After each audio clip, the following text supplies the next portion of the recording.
All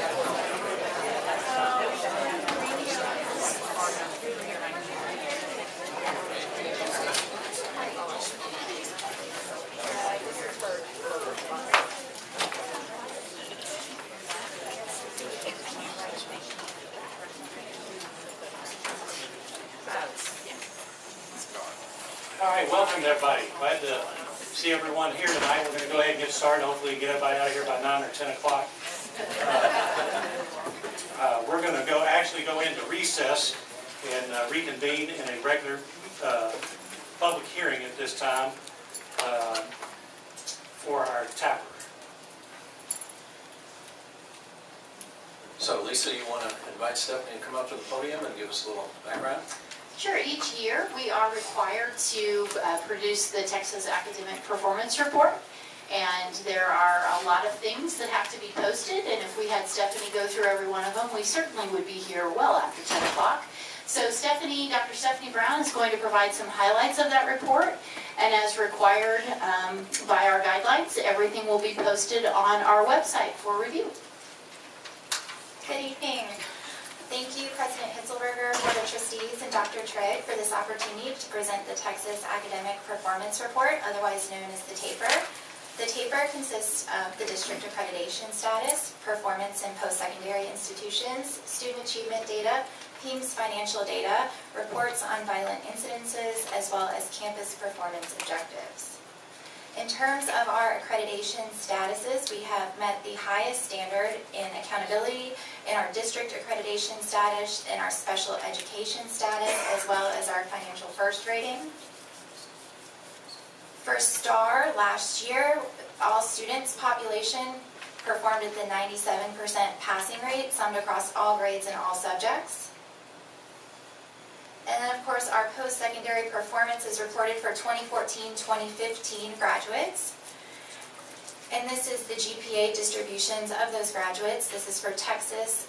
Public universities, private and out-of-state schools will not be included in this distribution. And then we have our PEIMS financial report, as well as our report on violent incidences, which there were none to report for this past year. And our campus performance plans are on the district website as well as the campus website, and this report will be posted 2 weeks after this meeting. Are there any questions? Questions, board members? All right. Thank you. Thank you, Stephanie. We are in a public hearing, so I will invite the public as to the tapper. If you have any comments, any public comments, we are in a public hearing for this specific purpose. If anybody wants to speak about it, come on up and speak. I see no one approaching. I will close the public hearing and reconvene in our meeting. And I think we are to public comments. So our public comment, we're going to now open for public comments. Member of the public who completed a citizen comment card can speak at this time. When I call your name, please step up to the podium and state your name and address. Please limit your comments to 3 minutes. Comments pertaining to individual personnel or individual student problems are not permitted. Please recognize that under the Texas Open Meetings Act, the board may not act at this meeting on a matter not listed on the public notice for this meeting. For those of you not been here, we are not allowed to comment or engage in conversation with you on this. This is just for us to hear the public comments, of which we welcome everyone. If you are here to speak and you have not filled out a yellow card, there is still time. If you fill out a yellow card and hand it to Caitlin over there, we'll make sure everybody here that wants to be heard will be heard. Our first person, Charles Carroll. My name is Chuck Carroll, and my family and I live on 3932 Colgate, directly behind Higher Elementary. Thank you for the opportunity to speak today and for your service to our schools and our community. Our son Jack attended Higher for his entire elementary education, and my daughter Maddie is currently enrolled in kindergarten. Since Jack started in Higher in 2011, we remained extremely active in the school, with my wife holding numerous PTA positions, volunteering in the cafeteria, supply shop, carnival, hosting the annual Teachers Appreciation and our lunch at our house every May, and being at the top of the donors list year after year. We're also strong supporters of the bond package, having a 4x4 sign in our front yard, signing petitions and letters letters of support and encouraging our neighbors and friends to vote for the bond package. My wife was also part of the initial hire planning committee. In short, since 2011, we have dedicated our time, efforts, and money to improving hire and continuing its spirit of academic excellence. We were invited to a Higher Elementary Neighbors meeting in December, and it became clear that certain of the items that we believed had been resolved prior to the bond campaign had not. For example, the footprint of the proposed building, including the location of entry, playground, and deliveries, has not been formally established. There is the potential, given the formal design of the new school, for receiving and trash removal to be placed on Colgate rather on the side street Pickwick, where it is currently located. Further, the decision to build a 2-story or 3-story structure has not been resolved. Hire, very much like Bradfield, is located in the heart of the neighborhood. Hire, fortunately, has more green space than the other elementary schools at 6.2 acres, which is more than Bradfield's 5.5 acres, and UP and the new school both at 4.6 acres. This allows Hire greater flexibility in designing a new building and could allow it to maintain a strong green space ratio using only 2 stories. It makes sense for Hire, like Bradfield, given its location and green space, to be a 2-story building. If Hire were to be built as a 3-story building, it would be higher than the adjacent church, University Park Methodist.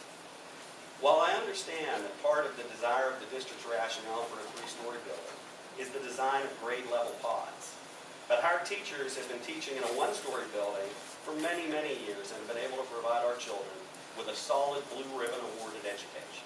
It is not the building that teaches, but the teachers within the building. I believe that thanks to the Hire teachers and Principal Jeremy Gilbert, that Hire is one of the finest elementary schools in Dallas. 30 seconds. And the academic rankings consistently prove that true. I urge the school board to please consider the input of the neighbors adjacent and around Hire regarding the number of stories and the layout of the building. Thank you for your time and your consideration. Thank you, Charles.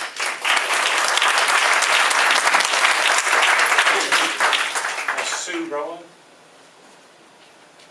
Sue Rowan. Sue.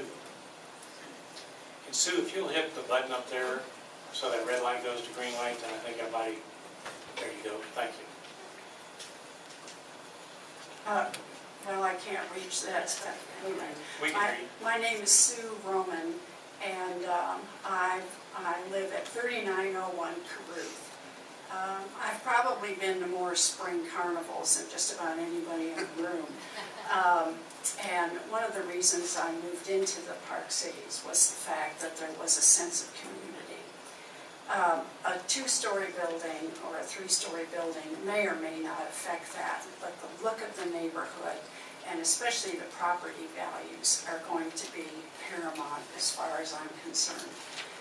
A 3-story building is not going to, I think, affect the property value in a positive way. As an educator, I've been teaching school from one area to another for 45 years now.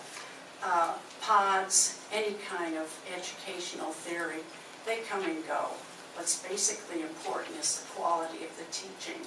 That can be done just as easily in a 2-story building as it can in a 3-story building. This is a community that is reflected by the architecture of the homes as well as the schools. Please keep it that way. Thank you. Thank you, Sue.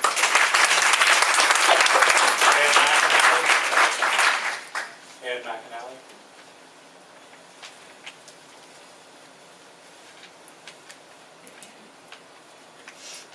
Hi, I'm Ed McAnally, live at 3913 Caruth. I came to Dallas, actually go to medical school, finished medical school residency, moved out to the suburbs and built a beautiful 3-story home on a private lake with a jogging path and new schools, new architecture all around. When I got married, my wife, who also was a physician and a lawyer, we both think that we wanted to have children and we wanted to be in a place that would be best to rear our children and raise a family. And we chose the Park Cities. We chose the Hire District. We went there. I went reluctantly because I'd heard a lot of stories about the Park Cities that weren't favorable. I quickly fell in love with most of the people there and particularly the neighborhood. And to me, that is the real value of the Park Cities, the sense of community. And the fact this place is full tonight because that sense of community is being jeopardized. And if we don't stop and listen to people, there's going to be a greater fissure in that community.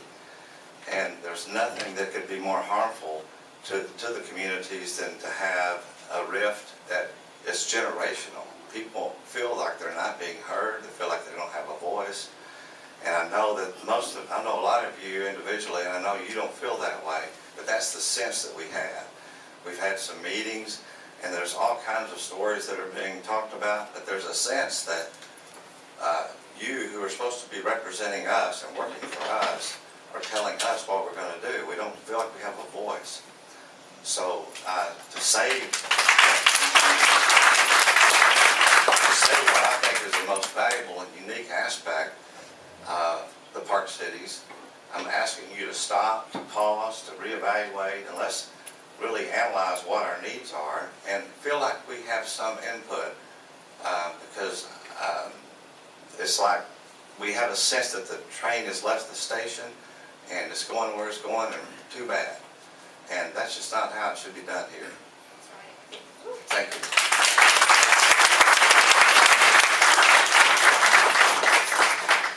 Thank you. Janet Bennett?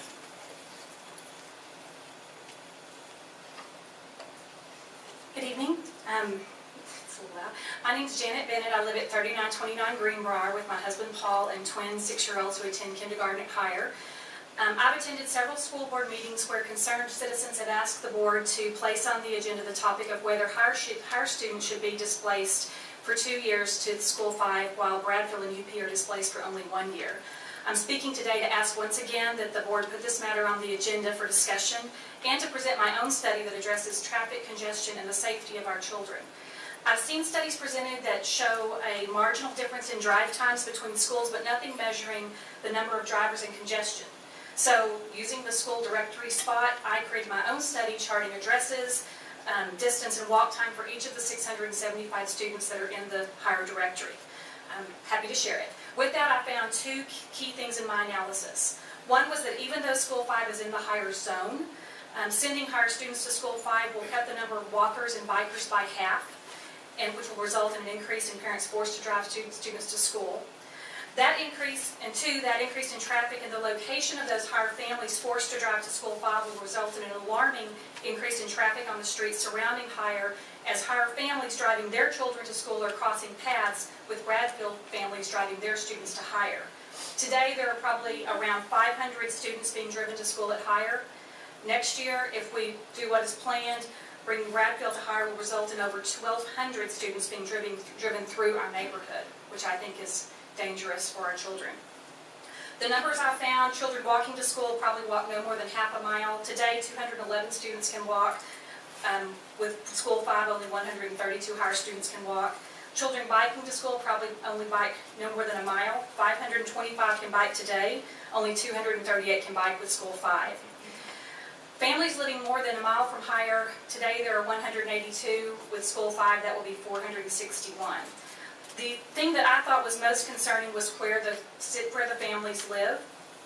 219 students live west of Preston, and 311 students live between Preston and Hillcrest. Add that to the small number of students who live outside of the boundaries, and you have 541 students, or 80%, that are driving across neighborhoods to get to School 5. And that's crossing paths with the 700 Bradfield students that are coming into Higher.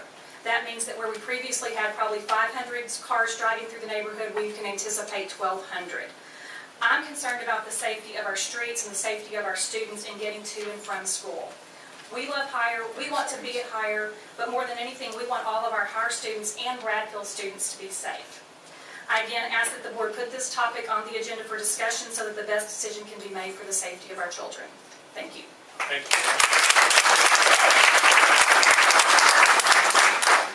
Lindley McNally.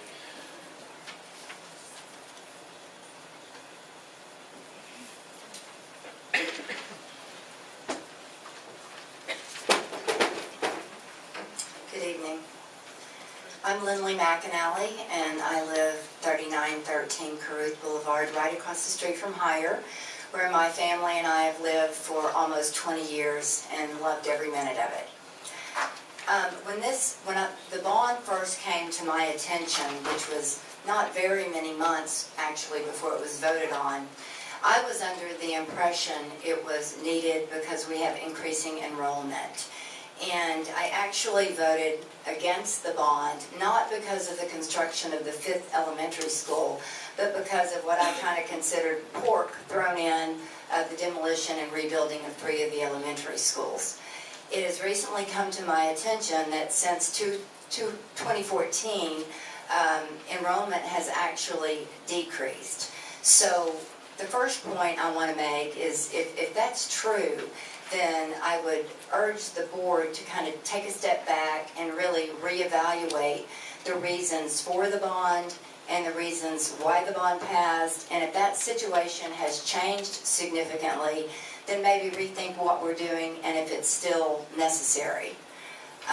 Secondly, when the bond was being promoted, the second kind of overriding point that I recognized was that if the schools did need to be rebuilt, the 3 elementary schools, I was always a little confused why Armstrong wasn't included.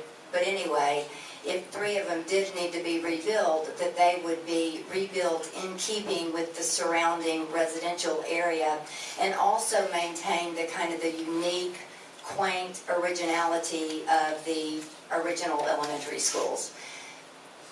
Based on what I've seen from the 5th elementary school and what's going up at UP, that doesn't seem to be the case. They're a lot larger, I think, than people expected them to be. And other than a few little remnants of the old schools, maybe the color, maybe an entrance, they don't really preserve that same charm, that same quaintness that so many of us moved into and love the neighborhood for, not to mention in keeping with the very valuable residential property in the area. 2 renderings that I have recently seen, one from Stantec and one was drawn by Larry Border, and I'm sure you've both seen these. Exact same footprint here on Higher. Now these are both 2 stories, and I understand there's talk of actually a 3-story building, which I really can't imagine. But when you look at these 2, yes, same footprint, but to me, 180 degrees difference. Larry's actually maintained some of the charm of Higher. I can see Higher in this picture. I can see the front of Higher, the balustrade, the cornices, the stonework, the detail. This one, it looks like a Plano school. And this is only 2 stories. It's nothing wrong with Plano, it's just not what we bargained for when we moved here. But there's a little balustrade here that's a remnant of Higher, but it's almost just kind of stuck on there. It almost looks misplaced to me, like it doesn't belong. Okay, so please consider, if we do rebuild, that we pay attention to architecture, aesthetics, scale, design, details. Thank you.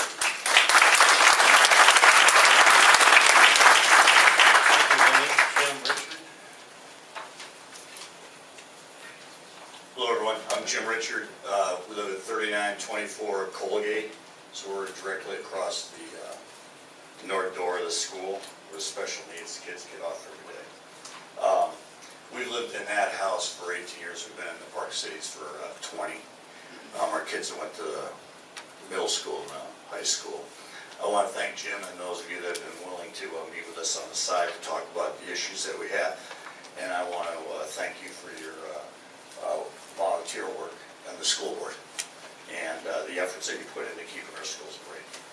I was supportive of the bond in spite of the price tag, knowing that that could build us 3.5 Pepsi plants. But I expected only a 2-story school to be built at Higher. And this expectation came from the public renderings. I trusted the leadership of this group to not drop a 3-story structure in the middle of our neighborhood. Had the bond set $361 million in 3-story elementary schools in the neighborhood, I would have actively opposed and funded opposition to that campaign. So, and then if I had not been successful opposing it, I would have probably sold my house and moved to another location in Park City, because I think that's the kind of impact it's going to have on this beautiful Higher neighborhood that we moved into. So as you can tell from just a few neighbors that have already come up, we really don't believe a three-story structure is proper for the neighborhood. We'd like you to really strongly reconsider that and make us two-story the highest, and we request that it be a discussion of the higher plans, 1, 2, or 3-story be put on your agenda so that we could have some conversation with you. And I know that you can't have conversation right now. Thank you. Thank you, Jim. Larry Borders. Hi, I'm Larry Porter. I'm an architect. I live at 3505 Greenbrier. We, as you know, have met before. I probably like a bad cold. I just linger around for a long time. But I have a lot of concern about what's happening in, I thought I was going to talk specifically about Higher but everybody's already saying what I wanted to say, but I wanted to say something else because I've been over at the town of Highland Park recently and on other business, and so I talked to Kurt Smith over there, and he showed me for the first time the plans to Bradfield, and I was really shocked. It's a monstrous school. It really is. And because I read working drawings all the time, I can interpolate from what I'm looking at what it's really going to look like. It's not going to be pretty. So I know that got passed by P&Z because no one really knew what was going on. Those poor neighbors on the west side who live largely in single-story houses are going to be looking at a vertical wall that's probably 40 feet tall, at least. The school is 47 feet tall. The tower is 52 feet tall. It's a bad copy of the tower at Highland Park Village. I wouldn't have even done anything like that. So I just want to encourage people to, since I have everyone here, that we should be showing up at the town council meeting. I am happy to say that will be at the town of Highland Park town hall, which I worked with Bill Lindley. Sorry, I had to call you out, Bill. Happily with him collaborating in order to preserve the design that was going the wrong way initially. And it was a great experience, and I had a great relationship with the architects on that. In fact, they have my design on their website. So that could happen again. And I also want to say, I know I'm running out of time, that it would be a good idea to maintain the two-story height. I don't know why these schools are getting so much bigger. Kids are not getting any bigger, but I do think that the firm that is designing these principally does projects out in the suburbs where they have way much more land to deal with. So their metric for square feet per student must be vastly larger than what we are used to dealing with here. So I would just hope that you listen to the people who are here and discuss and let us slow down a little bit. Is my goal to, 5 seconds, okay, is my goal to just overturn the approval of the P&Z at City Council.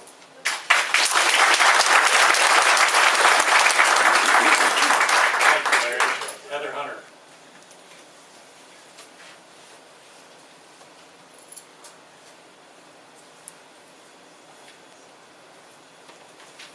Hi there, my name is Heather Hunter, and I'm at 3908 Marquette Street. I have 3 kids that go to this district.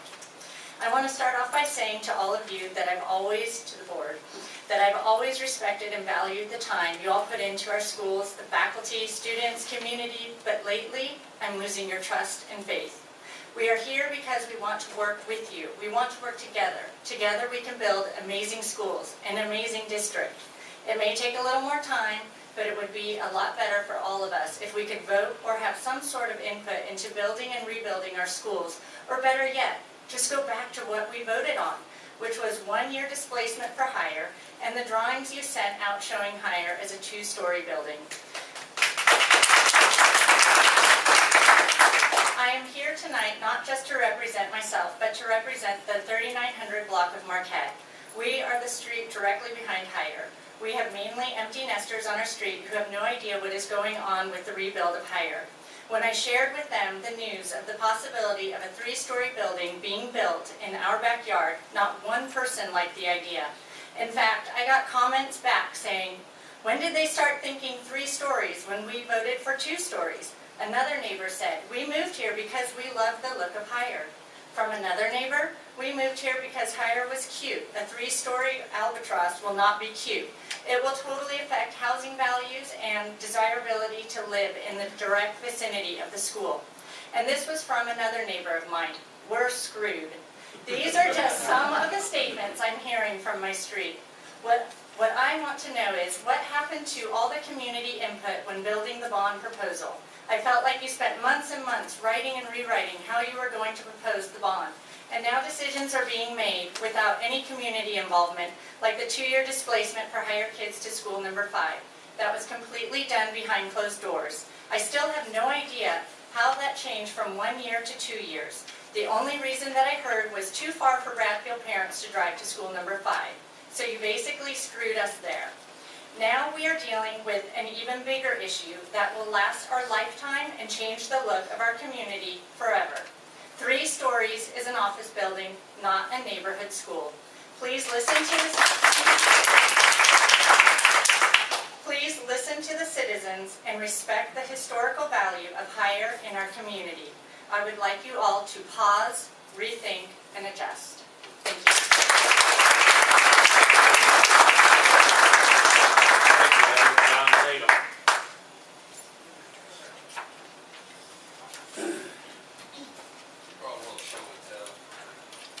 Some of it's old, some of it's new.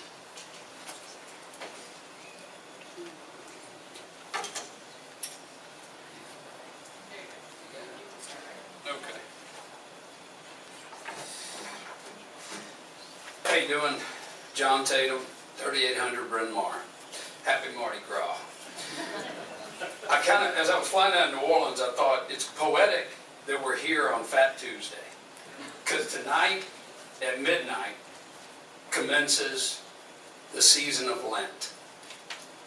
Tonight at midnight begins a period of reflection and a time for choosing. You, the Board of Trustees, are going to be given a choice tonight on the agenda. The superintendent will present a plan that is completely contradictory to what you, the board, communicated, presented, sold, and the community voted to accept in 2015. It's a very binary choice, a black and white choice, an easy choice of fairness, equality for all the elementary schools versus favoritism or unfair accommodation. The plan that the superintendent will present for your approval, review, and ultimately you guys are going to own it and oversight is a plan we have proven to be intellectually dishonest through the results of 2 traffic studies. One that we paid for and one that you guys paid for. Superintendent's plan defies the laws of mathematics and logistics as it relates to traffic flow and traffic congestion.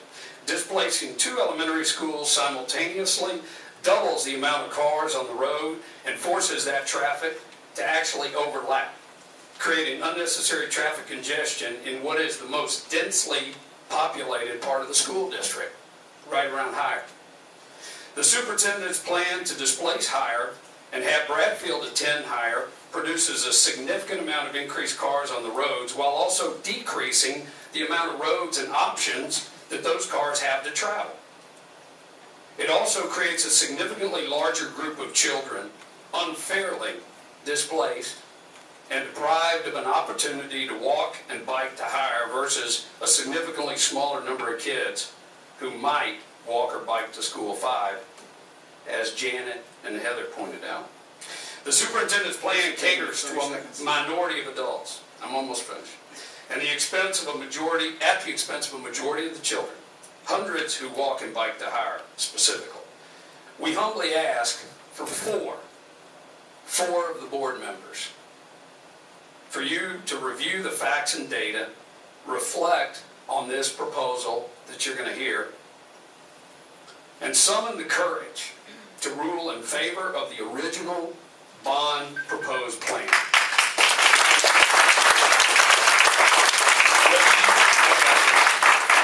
you overrule the superintendent on the principle of integrity of what was presented and approved by the voters, whether you overrule the superintendent on the principle of your personal ethics, or whether you overrule the superintendent on the principle of intelligence based on the merits of the facts and data.